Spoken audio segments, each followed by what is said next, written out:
Hello everyone, I welcome you to this session. आज हम बात करने जा रहे हैं about electrostatics.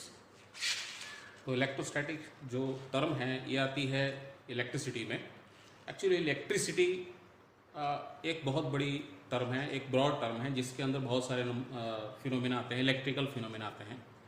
Electrical phenomena just like lightning happening in the sky during thunderstorms, or electricity is also there in the spark which is produced whenever a matchstick is strike.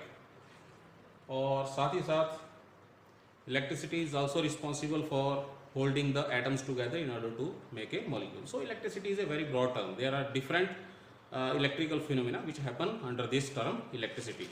So under this term of electricity we will discuss electrostatics. Electricity. So under this term electricity comes electrostatics. Electrostatics is nothing but it is the study of electricity which is at rest, or simply static electricity.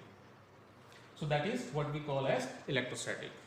तो electrostatic के बारे में बात करने से के लिए हमें ये जानना आवश्यक है कि इलेक्ट्रिक चार्ज क्या चीज़ है और वो उसकी क्या क्या प्रॉपर्टीज़ हैं। तो आज के सेशन में हम यही बात करेंगे कि इलेक्ट्रिक चार्ज होता क्या है और उसकी क्या क्या प्रॉपर्टीज़ हैं, और उसके बाद हम बात करेंगे नेक्स्ट सेशन में कि उसके डिफरेंट जो फिनोमेना है वो क्या हैं। तो सबसे पहले बात करते हैं कि इलेक्ट्रिक चार्ज क्या चीज़ है। सो इलेक्ट्रिक चार्ज, ये इलेक्ट्रिक चार्ज के बीच की इंट्रैक्शंस ही हैं जिनको हम electrostatic interaction means either the force between two charges may be attractive और it may be repulsive. The force either it may be attractive और it may be repulsive. So उस फोर्स को हम नाम देते हैं, या उस कॉमन इंट्रैक्शन, अगर वर्ड यूज करें इंट्रैक्शन, तो उसको हम नाम देते हैं इलेक्ट्रोस्टैटिक इंट्रैक्शन या इलेक्ट्रोस्टैटिक फोर्स या सिंपली इलेक्ट्रिक फोर्स। तो इलेक्ट्रिक चार्ज के बीच की जो इलेक्ट्रोस्टैटिक इंट्रैक्शन है यही रिस्पॉन्सिबल है for the chemical bonding between the atoms. So if we are willing to understand the chemistry और the chemical bonding in the chemistry, then we need to understand the behaviour of electric charge among themselves, means electrostatic interaction. तो electric charge क्या चीज़ है, इसको समझने के लिए हम सबसे पहले बात करते हैं अबाउट एटम। तो एटम के बारे में ऑलरेडी हम बहुत सारी इंफॉर्मेशन जो है शेयर कर चुके हैं। आप पहले भी इसकी अलग सब्जेक्ट्स में, अलग अलग क्लासेस में, अपनी लोअर क्लासेस में पढ़ चुके हैं। तो एटम के बारे में क्या क्या चीज़ें पता है कि उसके अंदर होते हैं प्रोटॉन एंड न्यूट्रॉन्स। ये कहां लाई करते हैं? They lie in the nucleus. And what is nucleus? Nucleus is the very central region, core of an atom. This is the very central region which is also called as core of an atom, जिसके अंदर की ये protons और neutrons लाई करते हैं। So this central region is called as nucleus, and in this nucleus lies protons and neutrons. I am writing it in this form just to make it clear. So this is atom, and inside this atom at the very central region we call it nucleus, where proton and neutrons lies. These are the two particles which lie inside the nucleus. They are also called as the nucleons. And electrons, where they lie? They keep on revolving this nucleus in the specific energy levels, which we also call them as orbits or energy shells. तो specific energy cell में या orbits में ये electron जो है इस nucleus के around revolve करते रहते हैं। So this is nucleus and these are the electrons. I am giving this symbol it with. So electrons they keep on revolving around the positively charge nucleus. So this is the position of these three particles inside an atom. Protons and neutrons together they lie inside the nucleus at very central region of an atom, and electrons they keep on revolving around the positively charged nucleus, or simply let me say it at this point of time as simply nucleus. Third point, what we understand, that all electrons are identical. Electrons, they may be electrons of same atom or they may be electrons of different atoms. All electrons are identical in terms of their mass and in terms of their charge. So all electrons possess the same amount of charge and same amount of mass, right? Protons are heavier than electrons, about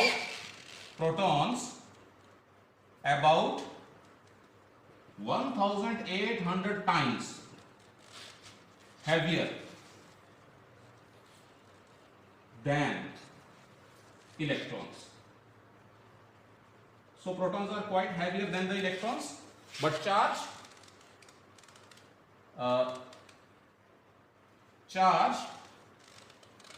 on proton is equal to charge on electron.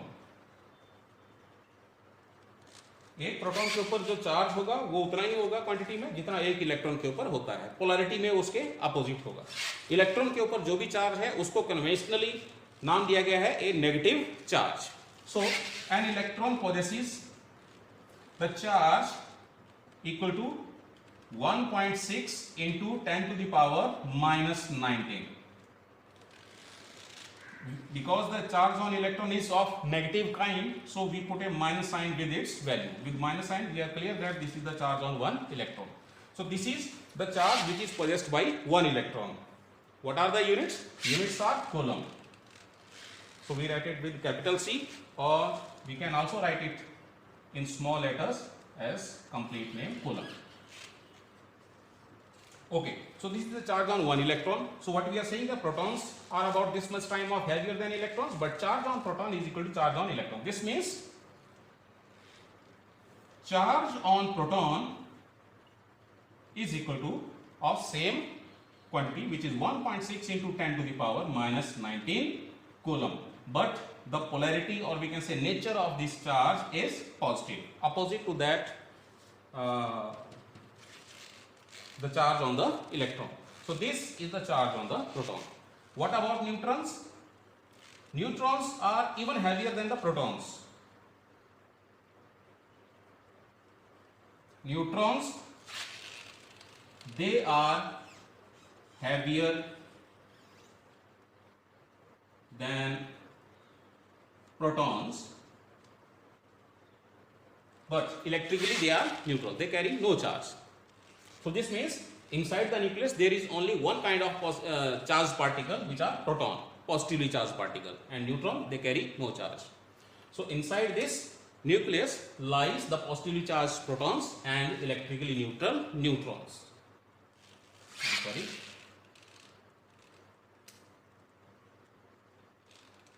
Right? Okay, so this is about basic thing about this atomic structure. So from here, from this discussion, what we understand, that these protons and neutrons, they are confined inside the nucleus. They have nothing to do with the surrounding, because they are confined to remain inside the nucleus tightly. Of course, the force among them which is holding the nucleons, means protons and neutrons, is something which is even stronger than the electrostatic force. We will discuss in this in different topic, under different topic. So protons and neutrons, they are fixed. Then what kind of particle are left? Only the electrons, which are revolving around the nucleus in different energy shells, specific energy shells. So this means the electron which are possessing the negative charge, these are the particles which are responsible for the charge on any atom, or we can say a particle.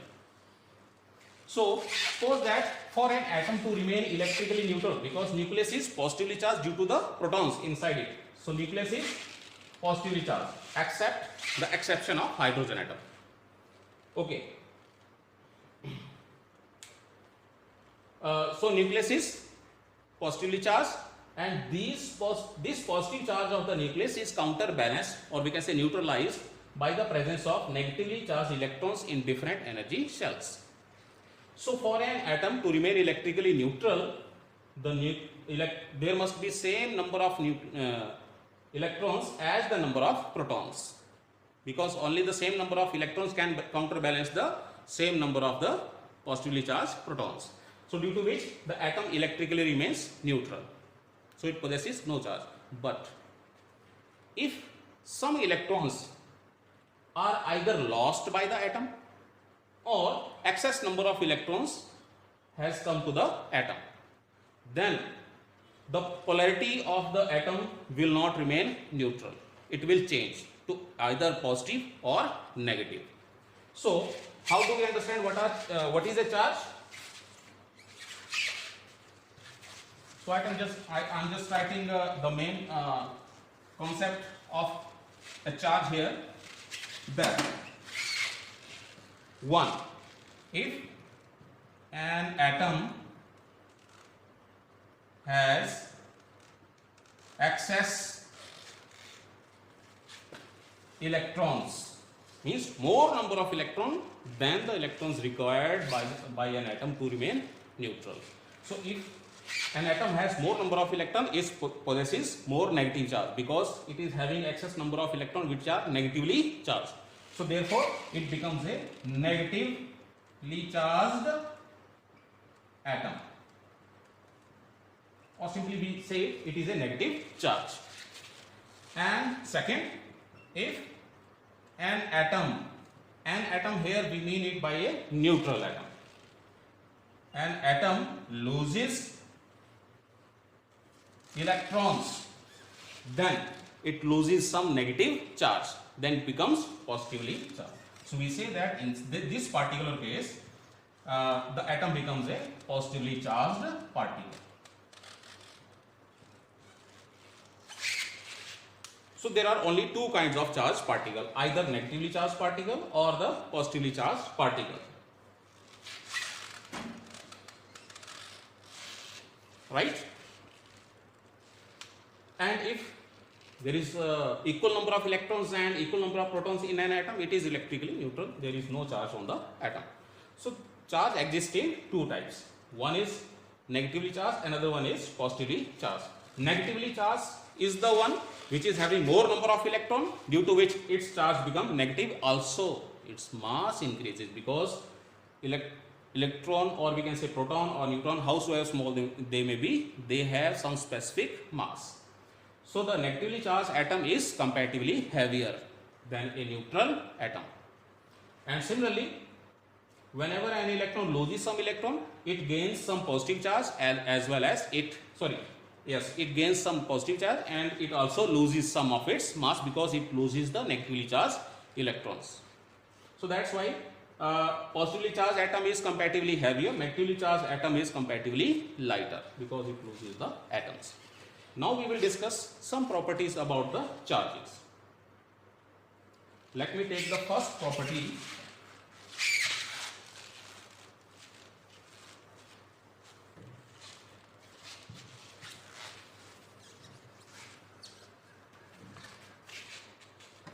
Whenever these charges come close to each other, they interact differently.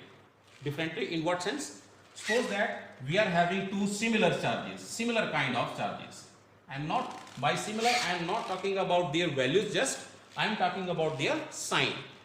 If the charges, for example, we are talking about two charges or three charges or four charges, if all of them are of positive nature, they are said to be similar.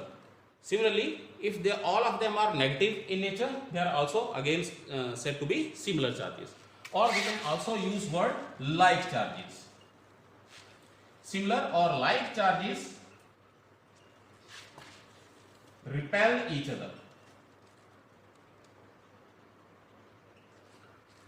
They repel each other because they exert repulsive forces on each other. So they are the charges, they are the like charges among which some repulsive force acts. And if charges are dissimilar, or we can say unlike charges,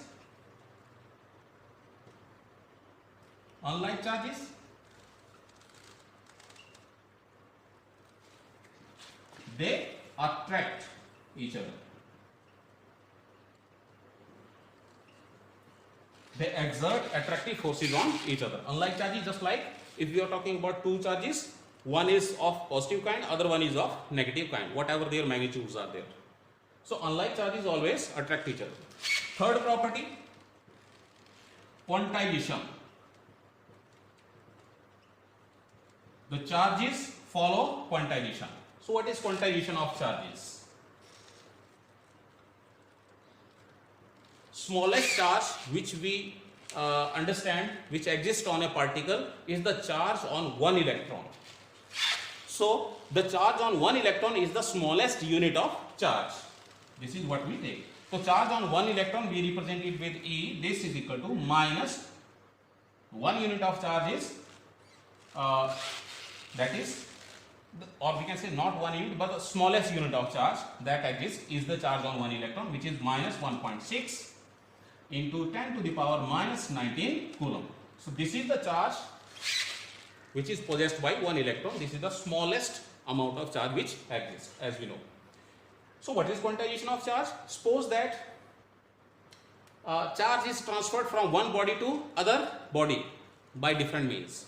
These different means, they may be either by direct contact of one body with the other body, one charged body with the other neutral or charged body.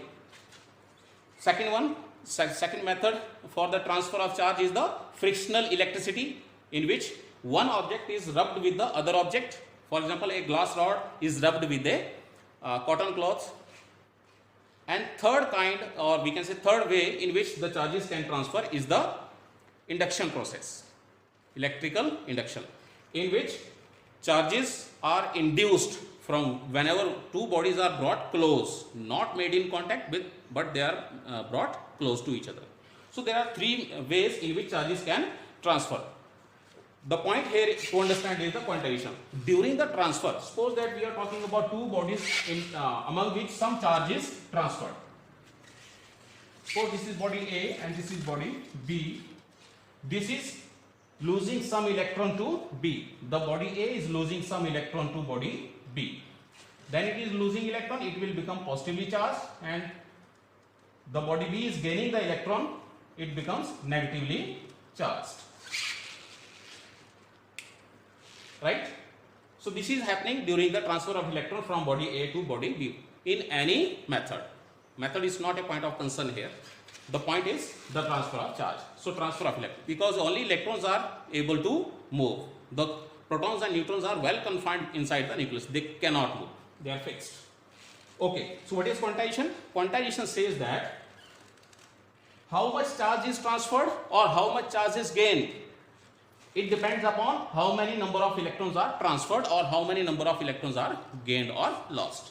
So quantization says that amount of charge which is transferred, it is equal to either plus or minus, because plus or minus sign depends upon whether the electrons are gained or electrons are lost.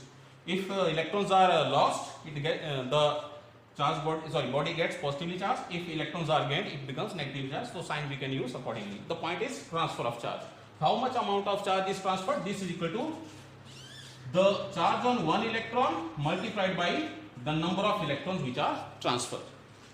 So this law is called as the quantization of the charges. What does that mean? Because either one electron is transferred, or two electrons are transferred, or three electrons are transferred, or we can say positive integer number of electrons are transferred.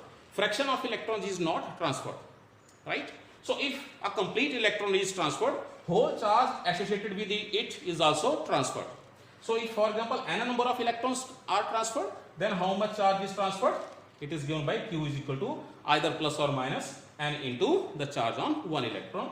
This whole phenomena is called as the quantization of charge, electric charge. Okay. Fourth property which charges follow is the additive property.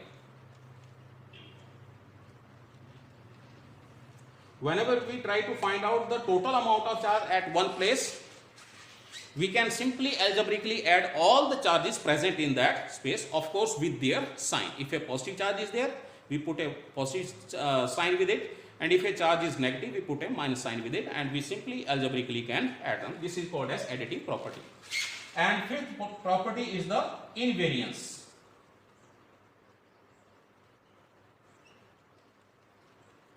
So what is invariance of charge?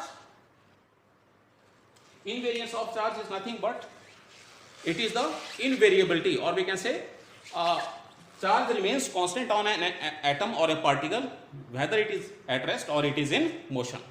So charge, it remains same, it does not change. This property of charge to remain same during the motion or at rest is called as the invariance of the charge. So this is all about the electric charge, which is necessary to understand before we discuss the electrostatic. Now in the coming sessions we will discuss about electric charges which remain at rest. How do they interact? How do they show behavior whenever they are at rest? The whole study is called as the electrostatic. Electrostatic is a very important term. It has very important applications. It has applications in the, for example, Xerox machines, copier, photostat copier machines, laser printers. It is also important in electrostatic painting of the vehicles. For example, you may have known it. Or it is also, electrostatic is also applicable. It has also applications in the electrostatic air cleaning.